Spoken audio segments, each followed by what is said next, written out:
Сәлем достар, менің аты жөнім Адаяқ Сұлтан. Мен Жезқазған қаласының номер 10 қазақ мектебінің 11 сынып оқушысымын.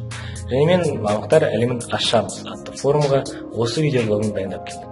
Айтылатын мәліметтерді мен желіден, сәйкесінше сайттардан, және де сол мамықтарды таңдап отырған достарымнан, таныстарымнан жинап алдым.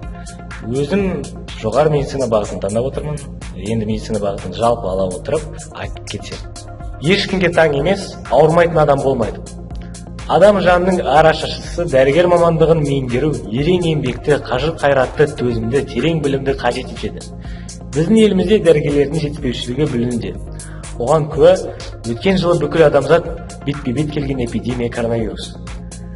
Одан біздің елде сырт қалмай зардабын тартты. Сол кезде біздің елде дәрігерлердің жетіспеушілігі шынымен білінді. Бұл сұранысқа ие маман. Болашақта керек болатын басқа да мамандықтар түрлері көп. Заман өзгеріп жатыр. Сонымен бірге прогресс те орында қалмайды. Жыл сайын планшеттер, смартфондар, компьютерлер сынды мыңдаған жаңа гаджеттер түрлері пайда болады. Соларға жаңа жүктемелерді енгізе алатын адамдар керек. Ондай адамдарды IT специалист деп атайды. IT жолын таңдап, Google немесе Microsoft'та жұмыс жасауды мақсат етіп қойсаңыз, сізде дизайн және веб-сайттарды модельдеу дағдылары болуы шарт. Адамзаттың табиғи ресурстардың шексіздігіне деген сенімі құрақ өзендер мен таяз мұнай ұңғымаларының түбінде бұзылады. Бүгінгі таңда барлық күш баламалары энергия көздерін іздеуге, сондай-ақ энергия тиімділігін арттыруға жұмсалған. Күн батареяларын, жеке жылыту жүйелерін, ауа кондиционерлеу жүйелерін өндіру жаңа технология мен жаңа шешімдерді қажет етеді. Химия немесе энергетика саласындағы кез келген адам өзін осы мамандықта сынай алады. Адамның саяхатқа деген құштарлығы жыл сайын артып келеді.